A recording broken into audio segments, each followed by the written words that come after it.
আম্মা জান আয়েশা সিদ্দিকা রাদিয়াল্লাহু তাআলা আনহা নবীজির দিকে তাকায়। আম্মা জান আয়েশা রাদিয়াল্লাহু তাআলা আনহা নবীজির দিকে তাকায় রইছে। এমন সময় তাকে দেখে আল্লাহর নবী মসজিদের মধ্যে গিয়ে আমার নবী হাজির হইলেন। মসজিদের মধ্যে উপস্থিত হওয়ার পর আল্লাহ নবী বিশ্ব নবী রাহমাতুল লিল আলামিন নামাজ শুরু করে দিয়েছে। এত সময় হয়ে যায় আল্লাহ নবী রুকুর মধ্যে যায় না। আম্মা জান আয়েশা ভাবতে লাগলেন আল্লাহর নবী মনে হয় দুনিয়ায় নাই, আল্লাহর নবী মনে হয় দুনিয়ায় নাই, আল্লাহর নবী মনে হয় দুনিয়ায় নাই। আল্লাহর নবীর কাছে যাইয়া কেবলমাত্র নবীজি সাল্লাল্লাহু আলাইহি সাল্লামের পায়ের কাছে গিয়ে পায়ের মধ্যে ধরছে। সাথে সাথে নবী আমার পাটা একটু সরাইছে। এমন সময় আম্মা জান আয়েশা বুঝতে পারলেন নবীজি ইন্তেকাল করে নাই। জোরে বলুন না সুবহানাল্লাহ। মুসলমান বাবাজিরা আমার গভীর মনোযোগ দিয়ে শুনবেন। আম্মা জান আয়েশা রাদিয়াল্লাহু তাআলা আনহা এবার বুঝতে পারলেন নবীজি ইন্তেকাল করে নাই, নবীজি মৃত্যুবরণ করে নাই। এবার নবীজি সাল্লাল্লাহু আলাইহি ওয়াসাল্লাম নামাজটা মাশাআল্লাহ নবীজি শেষ করার পরে এবার আম্মা জান আয়েশার বাড়িতে নবীজি আগমন করলেন।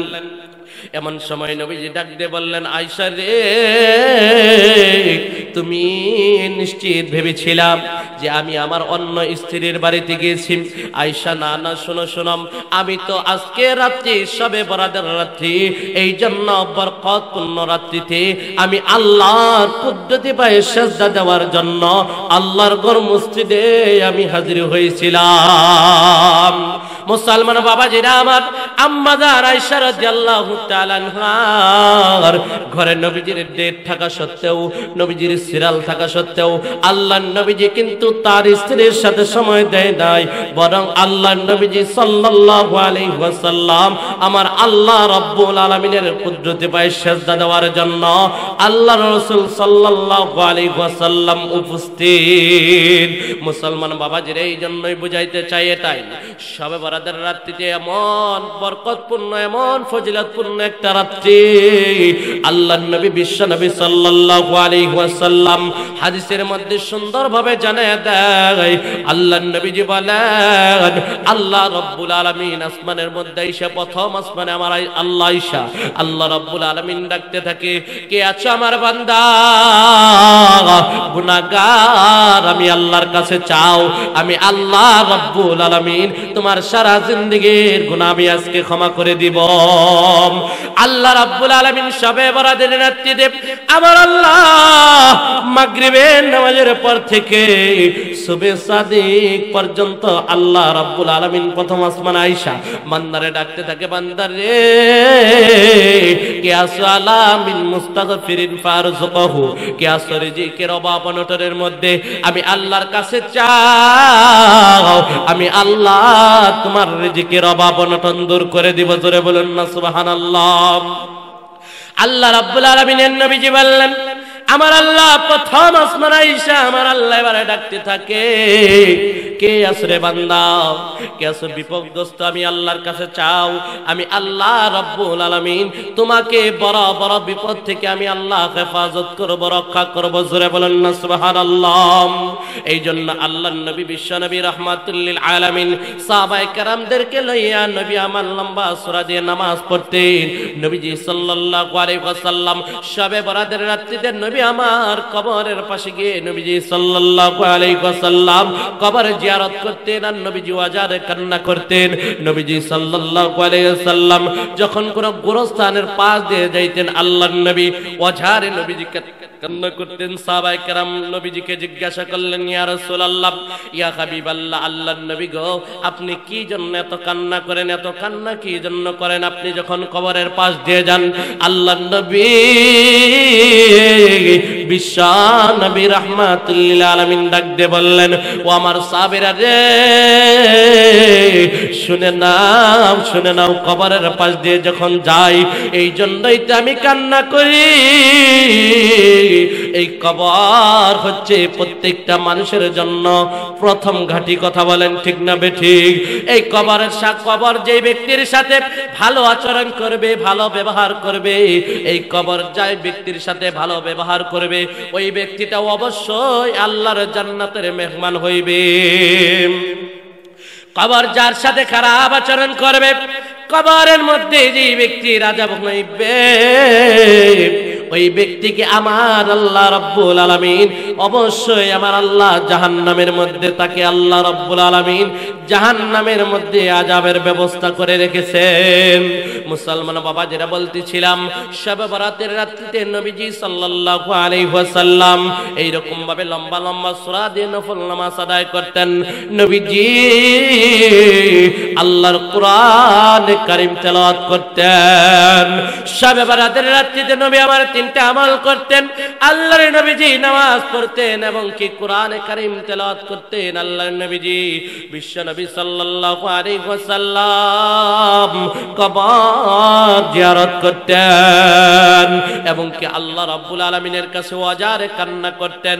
এই চোখের পানি কি দাম, এই চোখের পানির কেমন দাম রে বাবাজি মুসলমান। কিতাবের মধ্যে পড়লাম, আল্লাহ রাব্বুল আলামিন যখন জমিনকে আমার আল্লাহ সৃষ্টি করলেন, আমার আল্লাহ জমিনকে সৃষ্টি করার পর এবার জমিন থরথর করে কাঁপতে লাগলো। জমিনকে আমার আল্লাহ পাহাড়ের উপরে রেখে দিলেন। এবার জমিন স্থির হইয়া গেল। এবার আল্লাহর ফেরেশতারা ডাক দিয়ে বললেন, আল্লাহ গো, পাহাড় এত শক্তিশালী একটা জিনিস, এই পাহাড়ের চেয়ে শক্তিশালী কোন জিনিস আছে কিনা গো আল্লাহ? আল্লাহ রাব্বুল আলামিন এবার ফেরেশতাদেরকে ডাক দিয়ে বললেন, ও আমার ফেরেশতারা শোনো শোনো, পাহাড়ের চাইতেও একটা দামি জিনিস আছে, শক্তিশালী একটা জিনিস আছে। সেই জিনিসটার নাম হচ্ছে লোহা। কি নাম? জোরে বলেন কি নাম? কথা বুঝতেছেন তো ক্লিয়ার? পাহাড়ের চাইতেও শক্তিশালী একটা জিনিস আছে, সেই জিনিসটার নাম হচ্ছে লোহা। আল্লাহ রাব্বুল আলামিনের ফেরেশতারা আমার আল্লাহর কাছে আবার আল্লাহর কাছে প্রশ্ন করলেন, ওগো আল্লাহ, লোহার চাইতে কোন দামি জিনিস কি পৃথিবীর মধ্যে আছে কিনা? আল্লাহ রাব্বুল আলামিন ফেরেশতাদেরকে ডাক দিয়ে বললেন, ও আমার ফেরেশতারা রে, শুনে নাও শুনে নাও, লোহার চাইতেও দামি একটা শক্তিশালী একটা জিনিস আছে, যেই জিনিসটার নাম হচ্ছে আগুন। কি নাম? লোহার চাইতেও শক্তিশালী জিনিস হচ্ছে আগুন।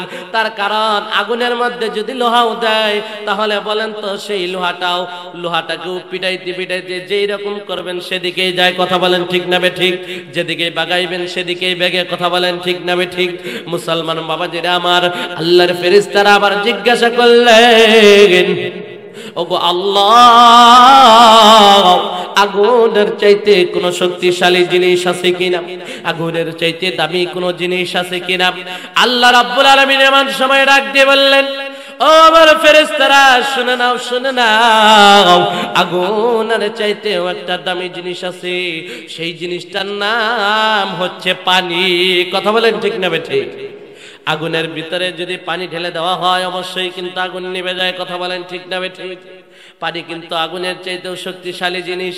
মুসলমান বাবা, যেটা আমার আল্লাহ রাব্বুল আলামিনের কাছে ফেরেশতারা আবার জিজ্ঞাসা করলেন, ওগো আল্লাহ, পানির চাইতেও শক্তিশালী কোন জিনিস আছে কিনা?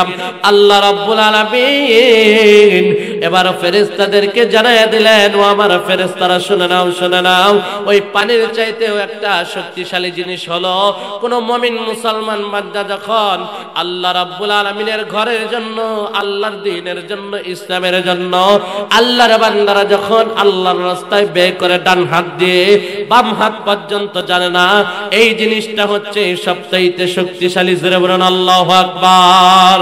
মুসলমান বাবাজিরা আমার, বলতেছিলাম শবে বরাতের রাত্রিটা কেমন দামি রাত্রি রে বাবা। এই শবে বরাতের রাত্রিতে যদি কোনো আল্লাহর বান্দা আল্লাহ রাব্বুল আলামিনের কাছে দুইটা হাত বাড়ায়, আমার নবী বিশ্ব নবী রাহমাতুল লিল আলামিন হাদিসের মধ্যে সুন্দরভাবে জানায় দেন, নবী আমার ক্বালান নবী সাল্লাল্লাহু আলাইহি ওয়াসাল্লাম, ইন্না রাব্বাকুম হাইয়ুন কারীমুন ইয়াস্তাহি মিন আবদিহি ইযা রাফা'a ইয়াদাইহি আন ইয়ারদ্দাহুমা সিফরা। আল্লাহর নবীজি বললেন, ইন্না রাব্বাকুম হাইয়ুন কারীম, নিশ্চয় তোমাদের প্রভু হচ্ছে চিরঞ্জীব। আল্লাহ রাব্বুল আলামিনের নবীজি বললেন, ইয়াস্তাহি মিন আবদিহি ইযা রাফা'a ইয়াদাইহি আন ইয়ারদ্দাহুমা সিফরা। সুতরাং আল্লাহ তাআলার কোন বান্দা যখন আল্লাহ তাআলার কাছে দুইটা হাত বাড়ায়, আমার আল্লাহ ওই বান্দার হাতটা খালি হাতে আমার আল্লাহ ফেরত দেন না। আল্লাহর কোন বান্দা যখন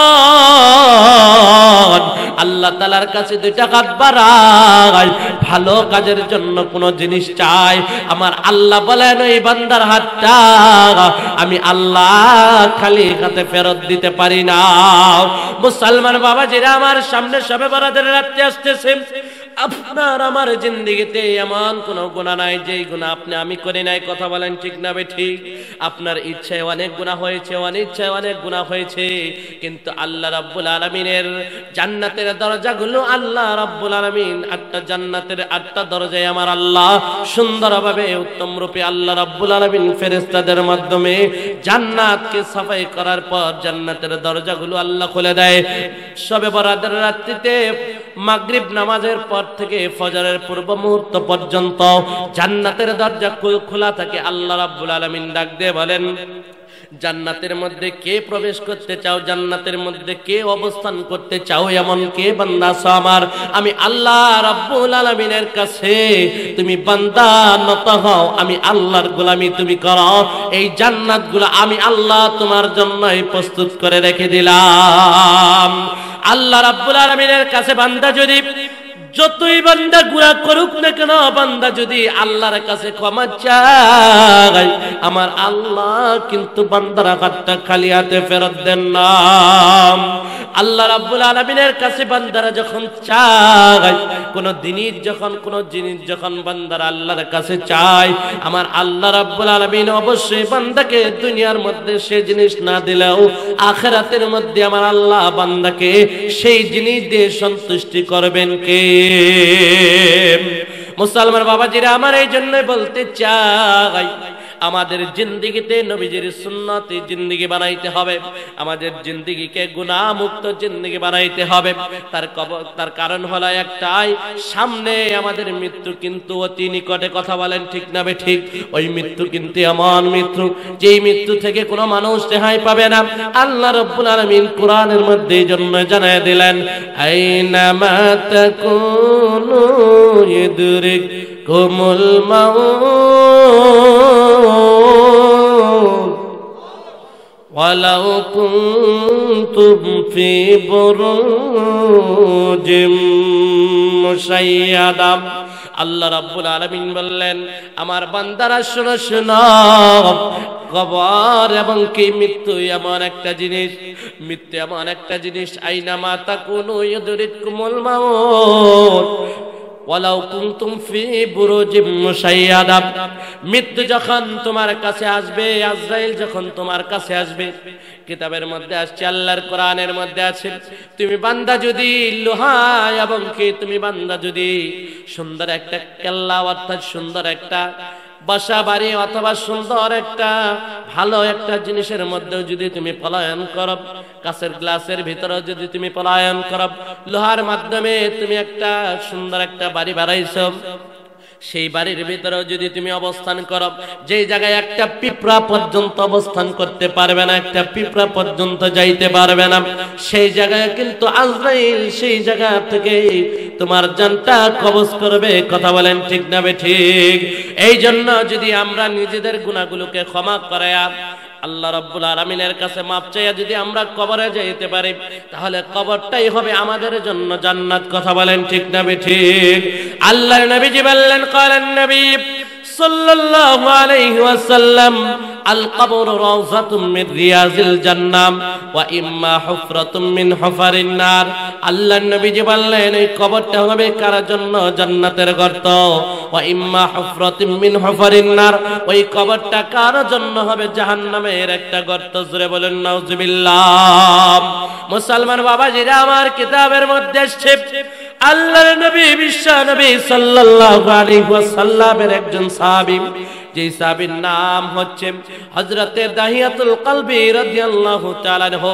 হযরতে দাহিয়াতুল কলবি রাদিয়াল্লাহু তাআলা আনহু তিনার জিন্দেগিতে এমন বড় একটা খারাপ কাজ তিনি করেছিলেন, এমন বড় আল্লাহর নাফরমান তিনি ছিলেন, কিন্তু আল্লাহ রাব্বুল আলামিনের নবীজির হাত ধরিয়া ইস্তিগফার পড়িয়া কালিমা পড়িয়া মুসলমান হয়েছে। জোরে বলুন আল্লাহু আকবার। দাহিয়াতুল কলবি আল্লাহর নবী বিশ্ব নবী সাল্লাল্লাহু আলাইহি ওয়াসাল্লামের জামানার মানুষ ছিলেন দাহিয়াতুল কলবি। জাহিলিয়াতের যুগে দাহিয়াতুল কলবি জন্মগ্রহণ করেছিলেন। জাহিলিয়াতের যুগে একটা নিয়ম ছিল, জাহিলিয়াতের যুগে যদি কোনো কন্যা সন্তান হয়, মেয়ে সন্তান হয়, তাহলে ওই মেয়ে সন্তানটাকে অবশ্যই জীবিত দাফন করতে হবে। কোন ব্যক্তির যদি মেয়ে সন্তান হয়, কন্যা সন্তান হয়, ওই মেয়েটাকে সমাজের মধ্যে রাখা যাবে না। যেই ব্যক্তি ওই মেয়ের বাবা হবে তাকে এলাকার মধ্যে আটক রাখা হবে। এটা ছিল জাহিলিয়াতের যুগের মানুষদের অভ্যাস।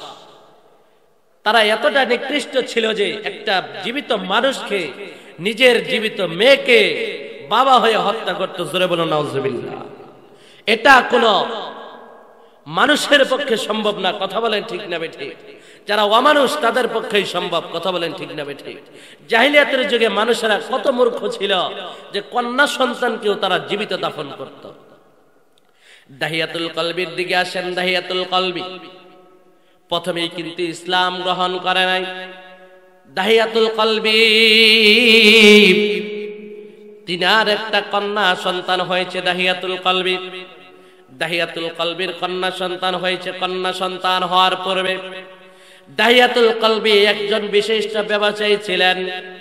দাহিয়াতুল কলবির স্ত্রীর গর্ভের মধ্যে যখন একটা বাচ্চা ধারণ করলো, বাচ্চা ধারণ করার পর তার বিবিকে ডাক দিয়ে বললেন, হে প্রাণের বিবি, শুনে নাও, শুনে নাও, আমি ব্যবসায়ের কাজের জন্য রওনা হব। আমার আসতে সময় লাগবে 4-5 বছর। এই 4-5 বছরের ভিতরে তোমার যদি পুত্র সন্তান হয় তাহলে তুমি দুনিয়ার মধ্যে জীবিত রাখবা। আর যদি মেয়ে সন্তান হয়, ওই মেয়ে সন্তানটাকে জীবিত তুমি দাফন করে দিবা। বাবা বলেন তো, কোন মা তার সন্তানকে জীবিত দাফন করতে পারবে কিনা? কখনো এটা কোন মায়ের পক্ষে সম্ভব না। তার কারণ হলো মাদের ভিতরে আমার আল্লাহ এমন একটা জিনিস আমার আল্লাহ তৈরি করে দিয়েছে, ওই মা নিজে না খাইয়া, নিজে খাবার না খাইয়া সন্তানকে ওই মা খাবার খাওয়া, নিজে ভালো পোশাক পরিধান না করিয়া ওই মা সন্তানকে ভালো ভালো পোশাক পরিধান করা।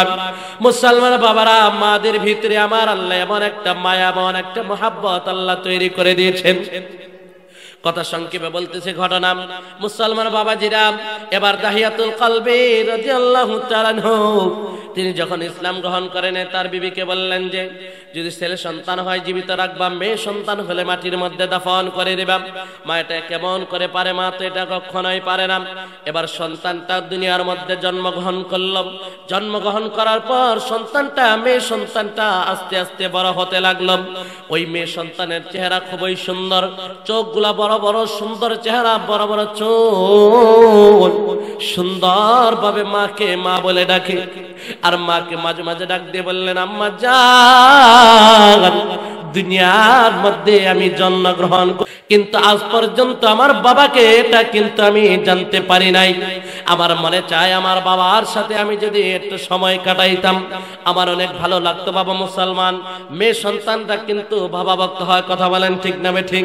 মেয়ে সন্তান কিন্তু বাবার প্রতি ভালোবাসাটা বেশি থাকে। এবার দাহিয়াতুল কলবির মেয়ে বড় হয়ে গেল 4-5 বছর। দাহিয়াতুল কলবি এবার কেবলমাত্র ব্যবসায়ের কাজ থেকে বাড়ির দিকে রওনা হয়েছে। বাড়ির দিকে রওনা হওয়ার পর দাহিয়াতুল কলবি গ্রামের মধ্যে পা রাখা মাত্রই শুনতে পাইলেন দাহিয়াতুল কলবির কন্যা একটা সন্তান হয়েছে, সেটাকে জীবিত দাফন করতে হবে। দাহিয়াতুল কলবি যদি জীবিত দাফন না করে তাহলে দাহিয়াতুল কলবিকে এলাকার মানুষেরা এলাকার মধ্যে আটক রেখে দিবে। দাহিয়াতুল কলবি এবার কি করলেন? বাড়ির দিকে রওনা হয়ে গেলেন। বাড়িতে দাহিয়াতুল কলবি আগমন করার পর দাহিয়াতুল কলবি বিবির সাথে সময় নেন। এমন সময় হঠাৎ করিয়া দাহিয়াতুল কলবির ওই মেয়েটা তার বাবা আসবে এই জন্য এই সংবাদটা যখন পাইছে, তার বাবা আসছে, সাথে সাথে আব্বু আব্বু বলিয়া মেয়েটা তার বাবার গলার মধ্যে ঝরায় ধরছে। দাহিয়াতুল কলবি এমন নিষ্ঠুর, মেয়েটা তার গলার মধ্যে জড়ায় ধরার পরেও দাহিয়াতুল কলবির মায়া লাগে নাই। দাহিয়াতুল কলবি আশ্চর্য হয়ে গেছে। দাহিয়াতুল কলবি তার বিবিকে ডাক দিয়ে বললেন, বিবি রে, সুন্দরভাবে আমার এই কন্যাকে সাজিয়ে দাও। ওই কন্যার নাম ছিল জামিলা। জামিলুন শব্দের অর্থ সুন্দরী। জোরে বলেন কি? জামিলুন শব্দের অর্থ সুন্দর। ওই মেয়েটা অত্যন্ত সুন্দর ছিল। বিবিকে ডাক দিয়ে বললেন, প্রাণের বিবি আমার এই সন্তানটাকে সুন্দরভাবে সাজিয়ে দাও।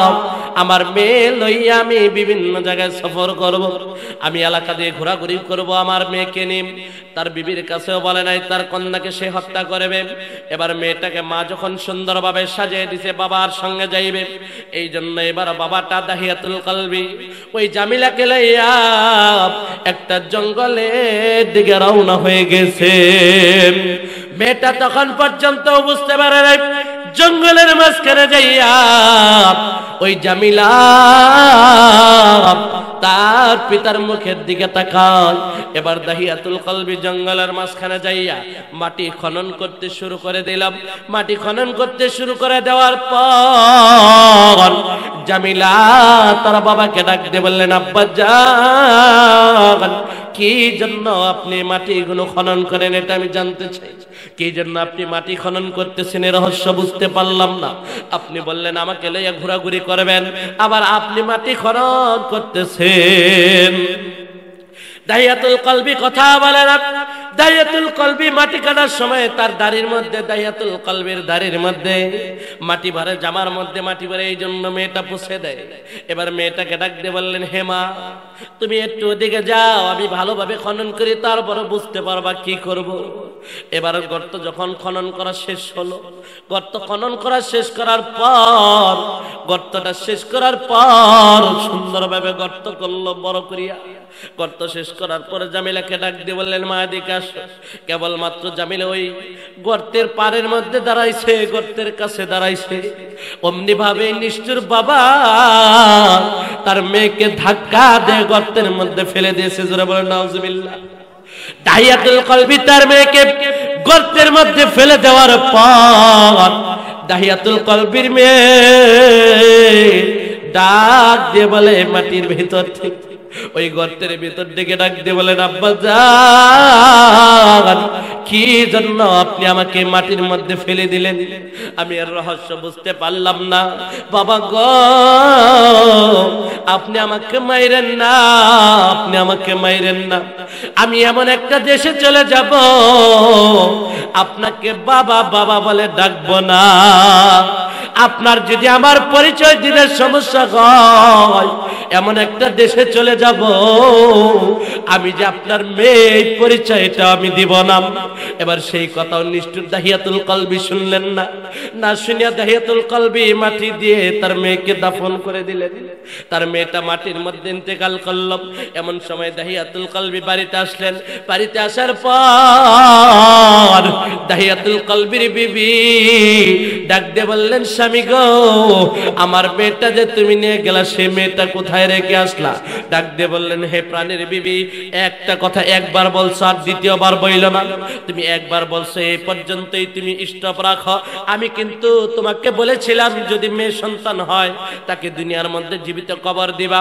সেই মেয়ে সন্তান আজকে 5 বছর বয়স হয়ে গেল, আজ পর্যন্ত তুমি মাটির মধ্যে দাফন করা নাই, এই জন্য আমি আমার নিজ হাত দ্বারা দাফন করলাম। জোরে বলেন নাউজুবিল্লাহ। আল্লাহ নবী, বিশ্ব নবী, আখির জামানার নবী, নবী মুহাম্মদুর রাসূলুল্লাহ সাল্লাল্লাহু আলাইহি ওয়াসাল্লাম হাদিসের মধ্যে বলেন, ক্বালান নবী সাল্লাল্লাহু আলাইহি ওয়াসাল্লাম, সিবাবুল মুসলিমি ফুসুক ওয়া কিতালুহু কুফর।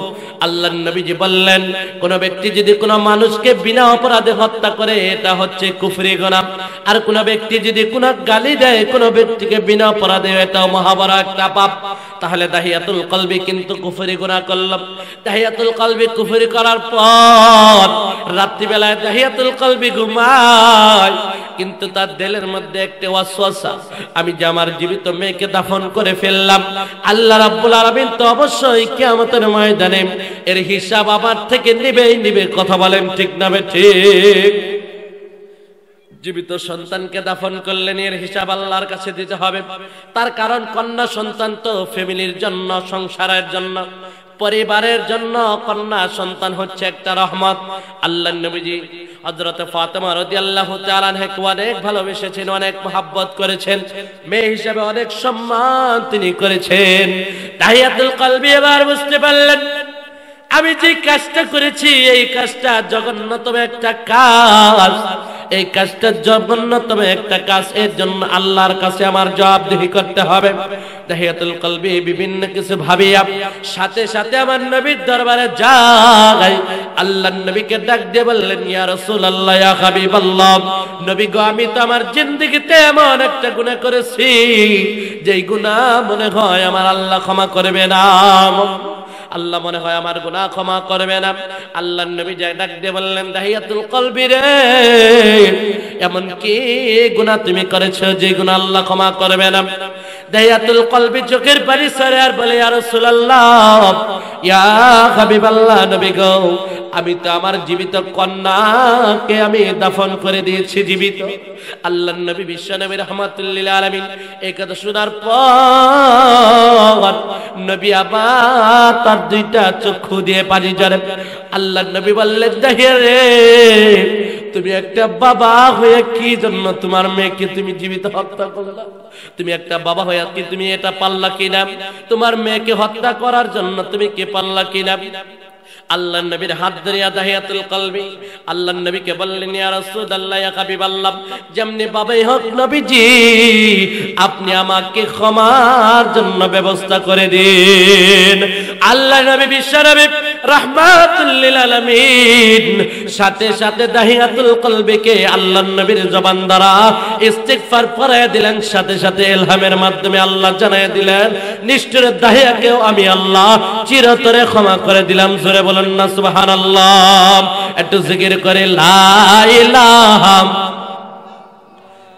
লা ইলাহা লা ইলাহা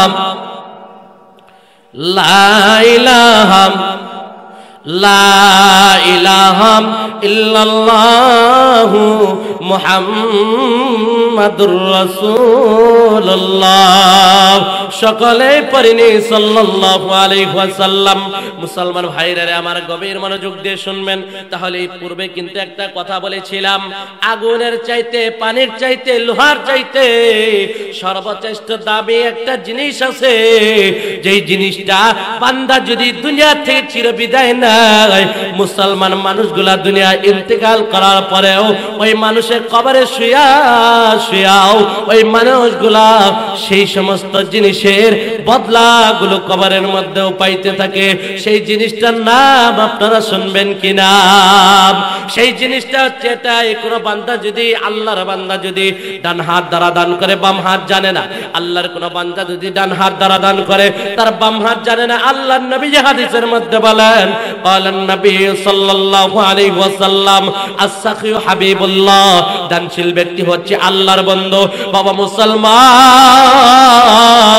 এতগুলা মানুষের মধ্যে আমি জানতে চাই, আমি বেশি বলবো না, আল্লাহর নবী বিশ্ব নবী রাহমাতুল লিল আলামিনের চারজন সাহাবী, প্রসিদ্ধ চারজন সাহাবী। আর যেই সাহাবীগুলো হচ্ছে আশারায়ে মুবাশশারার মধ্যেও সর্বপ্রথম চারজন সাহাবী। যেই সাহাবীর মধ্যে প্রথম সাহাবীর নাম হচ্ছে হযরত আবু বকর, দ্বিতীয় সাহাবীর নাম হচ্ছে হযরত ওমর, তৃতীয় সাহাবীর নাম হচ্ছে হযরত উসমান, চতুর্থ সাহাবীর নাম হচ্ছে হযরত আলী। বাবা মুসলমান, আল্লাহর কোন বান্দা আছে মজলিসের মধ্যে চারজন ব্যক্তিকে আমি দেখতে চাই 10,000 করে টাকা আল্লাহর ঘরের জন্য দান করবা। আমি দোয়া করব আল্লাহ যেন আবু বকর, ওমর, উসমান, আলী তাদের সাথে জান্নাত দেয়। জোরে বলুন সুবহানাল্লাহ। কে আছেন এমন ব্যক্তি? 1 নাম্বার 10,000 টাকা দান করবেন। হযরত আবু বকরের সাথে জান্নাতে থাকতে কে চান? তার জন্য দোয়া করব মন থেকে, আল্লাহ যেন আবু বকরের সাথে তাকে জান্নাতে দেয়। এমন ব্যক্তি কে আছেন? একজন ব্যক্তি হাত উঠান। বাবা মুসলমান, একটা মানুষ দুনিয়া থেকে চিরবিদায় করলে, দুনিয়ার দিকে চিরবিদায় হয়ে গেলে ওই মানুষের সাথে কিন্তু গাড়ি বাড়ি যায় না, ওই মানুষের সাথে তার আপনজন কিন্তু যায় না। যার জন্য আমার করিয়া সম্পদ কামাইতেছেন, আমার করিয়া দুনিয়ার সমস্ত কিছু আপনি আয় করতেছেন, কিন্তু আয় কিন্তু একদিন থাকবে না। আপনার পূর্বে যে আপনার বাপদাদা ছিল তারাও কিন্তু কবরে চলে গেছে, আপনার আমারও যাইতে হবে। কথা বলেন ঠিক না ঠিক? মুসলমান বাবাজিরা আমার, আল্লাহর নবীর মেয়ে হযরত ফাতেমা, বিশ্ব নবীর মেয়ে ফাতেমা, হযরত ফাতেমা রাদিয়াল্লাহু তাআলা আনহা কেমন দানবীর ছিলেন? মুসলমান বাবাজিরা আমার, গভীর মনোযোগ দিয়ে শুনবেন। আল্লাহর নবীর মেয়ে ফাতেমা, তার বিবাহের জন্য সুন্দর একটা কাপড় কিনানো হয়েছে। মা বোনেরা গভীর মনোযোগ দিয়ে শুনবেন রে মা, আম্মা বোনেরা গভীর মনোযোগ দিয়ে শুনেন। আল্লাহর নবীর মেয়ে ফাতেমার বিবাহের জন্য সুন্দর একটা কাপড় কিনে আনার পর আল্লাহর নবী বিশ্ব নবী রাহমাতুল লিল আলামিনের কাছে, আলামিনের মেয়ের কাছে হযরত ফাতেমা রাদিয়াল্লাহু তাআলা আনহার কাছে একজন মহিলা ভিক্ষুক আয়েশা ডাক দিয়ে বললেন, ওগো ফাতেমা, আপনি আমাকে একটা পোশাক দান করেন, একটা কাপড় দান করেন। হযরত ফাতেমা রাদিয়াল্লাহু তাআলা আনহা এমন সময় তার শরীরের মধ্যে কেবলমাত্র একটা মাত্র পুরাতন জামা আর একটা বিবাহের জন্য নতুন একটা পোশাক কিনে আনা হয়েছে। এমন সময় ভিক্ষুক আয়েশা হাজির। ফাতেমা ভাবতে লাগলেন, এই মুহূর্তে কি করা যায়? আমার পরনে একটা কাপড়, আমার বিবাহত সন্নিকটে নিকটে বিবাহ, এই জন্য আমি কি করতে পারি? ভিক্ষুক আয়েশা হাজির। আল্লাহর নবীর মেয়ে ফাতেমার সাথে সাথে তার নতুন কাপড়টা তিনি দান করে দিয়েছেন। জোরে বলেন না সুবহানাল্লাহ। আল্লাহর নবীর মেয়ে নতুন ওই কাপড়টা দান করার পর উপস্থিত মহিলারা ডাক দিয়ে বললেন, ওগো ফাতেমা, আপনার কাছে ভিক্ষুক তো নতুন কাপড় চাইনি, কি জন্য আপনি নতুন কাপড়টা দান করে দিলেন? হযরত ফাতেমা রাদিয়াল্লাহু তাআলা আনহা এমন সময় কোরআনে কারিমের আয়াত তেলাওয়াত করলেন, লান তানালুল বিররা হাত্তা তুনফিকু মিম্মা তুহিব্বুন। ততক্ষণ পর্যন্ত কোন মানুষ আল্লাহ তাআলার নৈকট্য অর্জন করতে পারবে না যতক্ষণ পর্যন্ত তার প্রিয়তম বস্তুকে আল্লাহর রাস্তায় ব্যয় না করবে। হযরত ফাতেমা বলেন, আমার প্রিয়তম বস্তু হলো, এই প্রিয়তম বস্তু ছিল আমার সুন্দর একটা কাপড়, এই জন্য এই কাপড়টা আমি আল্লাহকে রাজি খুশি করার জন্য আল্লাহর রাস্তায় ব্যয় করে দিলাম।